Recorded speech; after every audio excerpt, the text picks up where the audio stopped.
हिमाचल प्रदेश के विश्वसनीय ज्वेलर। मैं इस मंच से किसी का संबोधन नहीं लूंगा, पर आप लोगों का सबका बहुत बहुत धन्यवाद। जिस तरह से आप लोग यहाँ पर आए, कल रात को जो एक सूचना आई, उसके बाद ऐसा था कि मेरा भी कोई मूड नहीं था आने का, पर आप लोगों ने सबने मुझसे ये आदेश दिया कि मुझे यहाँ पे आना है। मेरी टिकट कट गई। हमारी कटी क्यों कटी मुझे नहीं पता। मेरे को बताया गया टिकट इसलिए कटी क्योंकि आप परिवारवाद के वंशज है, उपज है। बहुत दुख हुआ, रात भर सो नहीं पाया। 15 दिन नहीं हुए थे पिताजी हो जाते। क्यों निकाला मेरे को बाहर? मैंने तो नहीं बोला था कि मेरे को जुबल कोटे से चुनाव लड़ना है। तब क्यों नहीं तय किया कोई पैमाना की परिवारवाद से कोई नहीं लड़ेगा? 15 साल तक मैं लगातार संगठन के लिए काम करते रहे, 23 वर्ष का प्रवास किया। हिमाचल प्रदेश में कोई भी ऐसी सीट नहीं, 68 सीटों में जहां पे मैं नहीं गया, कोई ऐसा जिला नहीं जहां पे मैं नहीं गया। मैंने संगठन को हमेशा मजबूत किया और बाहर में बोला गया तुम परिवारवाद के उपज हो। 27,000 वोट स्वर्गीय निंद्र भट्टा जी को इनसे पढ़ते हैं। आप लोग सब परिवार हैं उनका। क्या आप लोग भी परिवारवाद के वंशज से क्या? मेरे को नहीं समझ आया क्या पैमाना है। डबल स्टैंडर्ड्स क्यों? मैंने आज बात करी, सबसे बात करी, शीर्ष नेतृत्व से बात करी। ठीक है, अग्रीड, आपने एक फॉर्मूला बनाया है। मैं तो भारतीय जनता पार्टी का कार्यकर्ता हूं, अपनी गर्दन नीचे करके मैं आपकी सारी बातें मानूंगा, परंतु टिकट का चयन कैसे होता है? मुझे पता है सर्वे होते हैं, अलग अलग जो हमारे परिवार के जो संगठन है वो फीडबैक्स देते हैं। जो व्यक्ति इस मंडल में 15 साल तक नहीं रहा, जो हमेशा कटाक्ष करते रहा, जो हमेशा ऐसे ही तैसे करता रहा भारतीय जनता पार्टी जुब्बन नवार कोटखाई की, और जो कांग्रेस के साथ बैठकर हमारे संगठन को कमजोर करते रहा, उसको टिकट क्यों? क्या हमारे पास काबिल लोग नहीं थे क्या? 6 हमारे पूर्व मंडल अध्यक्ष, यहां हमारा शीर्ष नेतृत्व बैठा है जो बनावर को उठाएगा, इनसे चुन लेते। मैं चलता आपके साथ, कंधे से कंधा मिलाकर जितना आपके साथ चलता। क्या टिकट देने का? सिर्फ किसी नेता के चहेते को टिकट देंगे आप? कोई मेरिट नहीं है? चुनाव हारे हुए चौथे नंबर पे मेरे को ये नहीं पता सिक्योरिटी बची थी कि नहीं बची थी। मैं कोई अब पीड़ा नहीं दे रहा। संगठन मेरे को जो भी दायित्व देगा मैं उसको निर्वाह करूंगा और आगे चलते रहेंगे आपके आशीर्वाद से। पर इस तरह की जो अनहोनी हुई है, जो भी दायित्व देगा मैं उसको निर्वाह करूंगा और आगे चलते रहेंगे आपके आशीर्वाद से। पर इस तरह की जो अनहोनी हुई है, मैं जैसे पहले बोला, मेरे को कोई शौक नहीं था चुनाव लड़ने का। आप लोगों ने मुझे आदेश दिए, आप लोगों ने मेरे को बोला कि आगे आना पड़ता है। मेरे शीर्ष नेतृत्व में भारतीय जनता पार्टी में चल प्रदेश ने बोला। हरिद्वार जाने के बाद वापस आया, आदेश आया पार्टी से कि अब आपको फील्ड में जाना है। ऐसी बेइंसाफी मेरे साथ ही क्यों? पहले बोल देते, कम से कम रिस्पेक्टफुल एग्जिट तो देते मेरे को। उस विभिन्न नेता के बारे में सोचते जो स्वर्ग में है, जिस व्यक्ति ने अपनी जान इस पार्टी के दे दी। सोलन के चुनाव में उनको अगर आदेश नहीं दिया होता, ना उनको कोरोना होता, ना आज स्थिति पैदा होती, आज हमारे बीच में होते, ना ये उपचुनाव होता। क्यों? इसका उत्तर तो देना पड़ेगा। बिल्कुल देना पड़ेगा।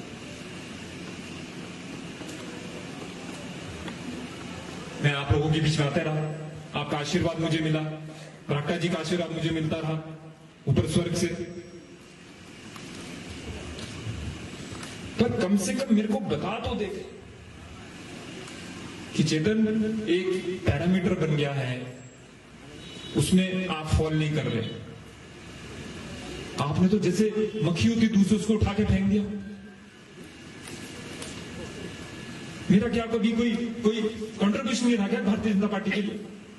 क्या मेरा कोई मान सम्मान नहीं है क्या? जुगन और कोठे का कोई मान सम्मान नहीं है क्या? क्या आपकी निंदर बरागटा जी की जो कंट्रीब्यूशन थी उसके बारे में तो सोचा होता? कितना इनजस्टिस पिछले 3-4 साल से हमारी फैमिली के साथ हुआ, हम फिर भी जूझते रहे। भारतीय जनता पार्टी का कार्यकर्ता कभी थकता नहीं, कभी रुकता नहीं, हमेशा चलता रहता है। चेरेवीती यही हमारा मोटो है। मैं यहाँ किसी को क्रिटिसाइज नहीं कर रहा हूं, मैं कोई भी यहाँ पर एंटी पार्टी नहीं कर रहा हूं। हमारे नेता नरेंद्र मोदी जी हैं, हमारे नेता जयराम ठाकुर जी हैं। पर मेरा यह सवाल शीश की तरफ से जरूर बनता है, क्यों? आप जस्टिफिकेशन तो दीजिए ना, हम चलेंगे। इनमें से किसी कार्यकर्ता को ले लीजिए, जिस स्टेज में हमारे सीनियर कार्यकर्ता है उनको आप दीजिए टिकट, क्यों नहीं हम आपके साथ चलेंगे। पर इस तरह से हमारे पे थोपो मत, नहीं सहना। कमजोर करते रहे पार्टी को।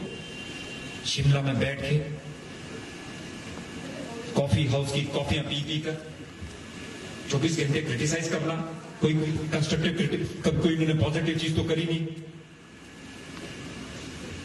कुछ लोगों ने बस यहां के संगठन को कमजोर करने की कोशिश करी, और कुछ नेता इसमें से बिल्कुल मिले थे उनके साथ।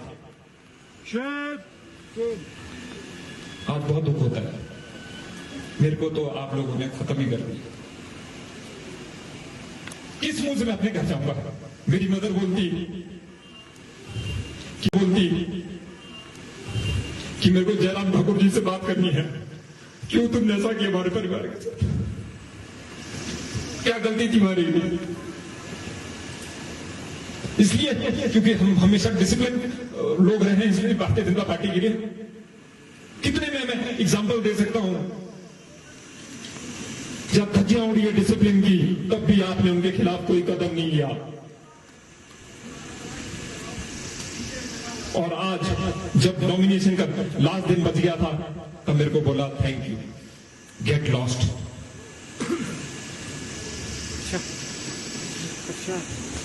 मुख्यमंत्री जी, मैं बहुत आदर सम्मान करता हूं आपका,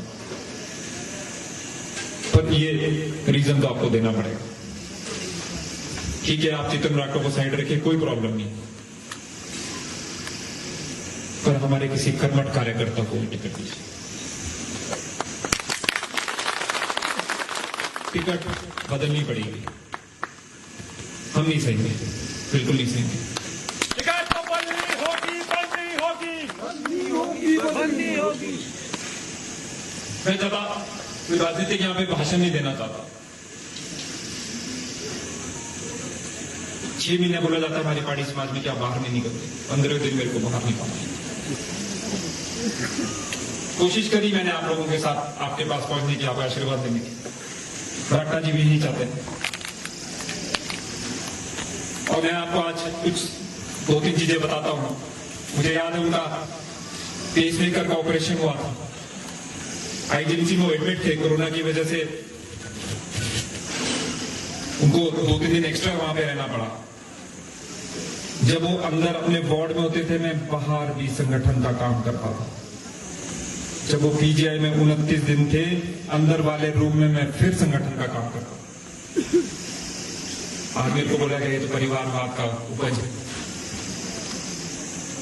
कहीं भी तो कुछ तो हमारे को बताओ, क्या गलती हमारे से हुई?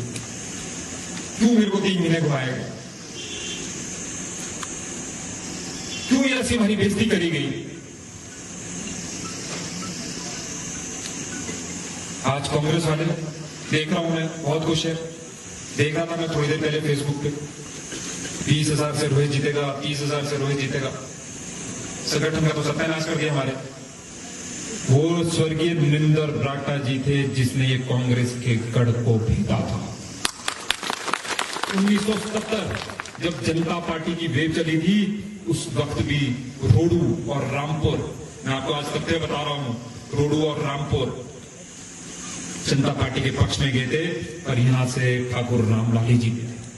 2007 में हमने आपके आशीर्वाद से, आपके कार्यकर्ताओं की मेहनत से हमने इस गढ़ को तोड़ा और फिर 2017 में फिर तोड़ा था।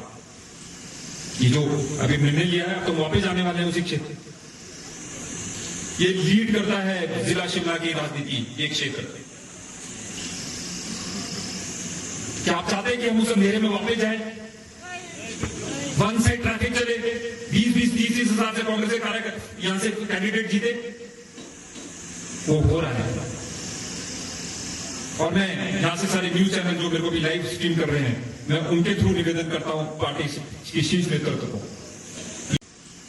ये जो अभी निर्णय लिया है, तो वापस जाने वाले हैं उसी क्षेत्र। ये लीड करता है जिला शिमला की राजनीति, एक क्षेत्र। क्या आप चाहते हैं कि हम उस अंधेरे में वापस जाएं? वन साइड ट्रैफिक चले, 20-30 हजार से कांग्रेस के कार्यकर्ता यहां से कैंडिडेट जीते, वो हो रहा है। और मैं यहां से सारे न्यूज चैनल जो मेरे को भी लाइव स्ट्रीम कर रहे हैं, मैं उनके थ्रू निवेदन करता हूं पार्टी की शीर्ष नेतृत्व को, please reconsider this decision. It is fatal for the organisation of Bharatiya Janata Party of Jubbal राव नावरकोट। हम सुसाइडल उस पर चले गए हैं। हमने सींचा है इस पार्टी को, आपने सींचा है इस पार्टी को, एक एक कार्यकर्ता ने अपने खून पसीने से सींचा इस पार्टी को। हम नहीं देखना चाहते इसे। आज ये जो परिवार है वो नरेंद्र बरागटा जी का परिवार है। और मैं आपको एक बात का संकल्प लेता हूं, चेतन बरागटा जैसे नरेंद्र बरागटा जी आपके लिए संघर्ष करते थे विधानसभा के अंदर, विधानसभा के बाद, वैसे ही मैं भी आप लोगों के लिए संघर्ष करते रहूंगा। टिकट मिले ना मिले कोई फर्क नहीं पड़ता। इनजस्टिस नहीं होने देंगे आप लोगों के साथ, इनजस्टिस नहीं होने देंगे सेठ के साथ, इनजस्टिस नहीं होने देंगे किसी एक कार्यकर्ता के साथ। लगातार जूझते रहूंगा। हमारी जिंदगी में संघर्ष लिखा है। नरेंद्र बरागटा का बेटा हूं। I am proud son of my father Narendra Baragta. अगर मेरे को ये लांछन लगाया गया कि परिवारवाद है, तुम नरेंद्र बरागटा के बेटे हो और तुम्हें टिकट नहीं मिलेगी, तो ऐसी मेरी जो जीवन है वो नछावर नरेंद्र बरागटा जी के लिए। मैं हमेशा आप लोगों के लिए लड़ता रहूंगा। आप लोगों के बीच में मैं फिर आऊंगा। मैं शीर्ष नेतृत्व से फिर बात करूंगा कि इसको रिकंसिडर करिए। और आप लोग जो बोलेंगे, मैं अंत में, ये फैसला मेरा नहीं होगा, ये फैसला आप लोगों का हो गया कि आगे चेतन बरागटा और हमारे लोगों को क्या करना। आप जैसा बोलेंगे वैसा करेंगे। आप बोलेंगे चुपके जाकर टैटोली में बैठ जाओ, तो मैं टैटोली जाकर बैठ जाऊंगा। आप लोग बोलोगे फील्ड में आओगे, तो फील्ड में आऊंगा।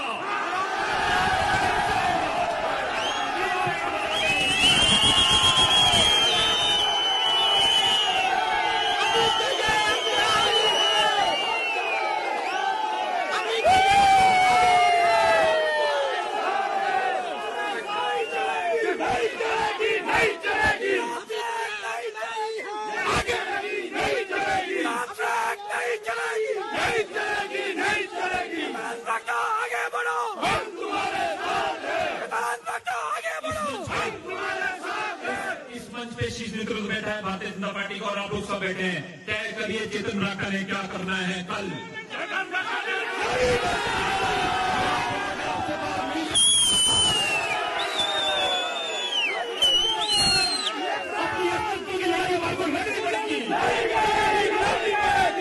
मेरे पिताजी ने, स्वर्गीय नरेंद्र बरागटा जी ने जो यहाँ संगठन को जिसे बनाया है, उसको हम खत्म नहीं होने देंगे।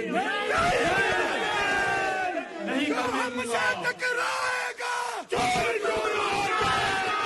हमसे टकराएगा, भाई आगे बढ़ो, हम तुम्हारे साथ हैं। भाई आगे बढ़ो, हम तुम्हारे साथ हैं। जी अमर जी अमर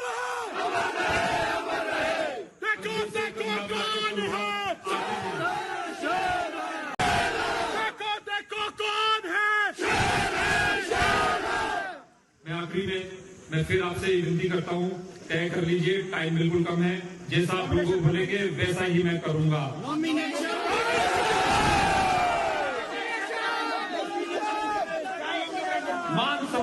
लड़ाई, मान सम्मान पे कोई कॉम्प्रोमाइज नहीं है।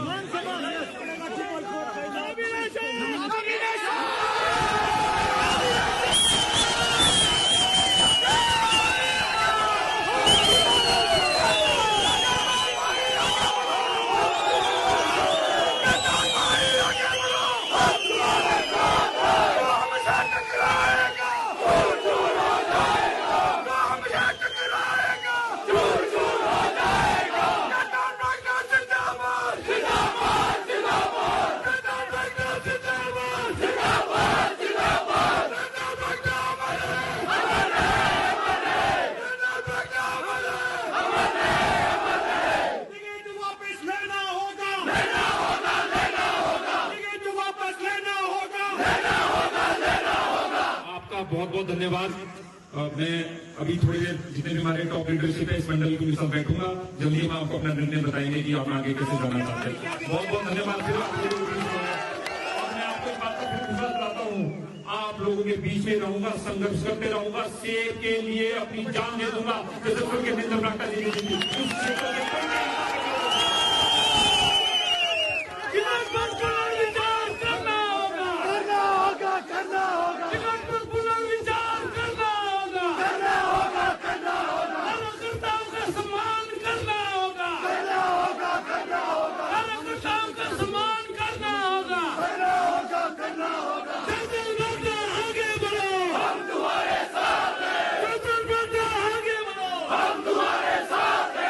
सभी कार्यकर्ता का बहुत बहुत धन्यवाद।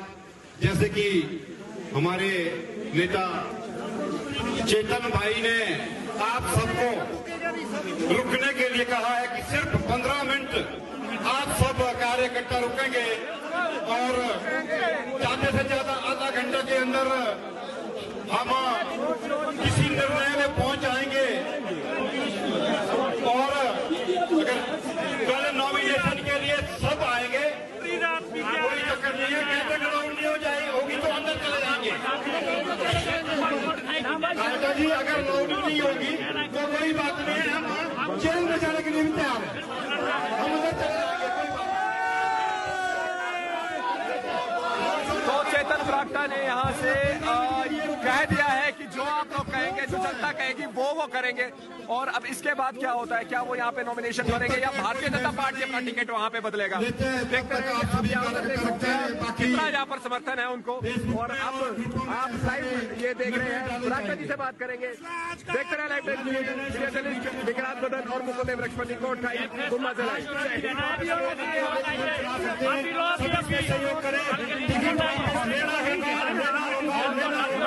यदि भारतीय जनता पार्टी का वर्चस्व चुनाव को जिंदा रखना है।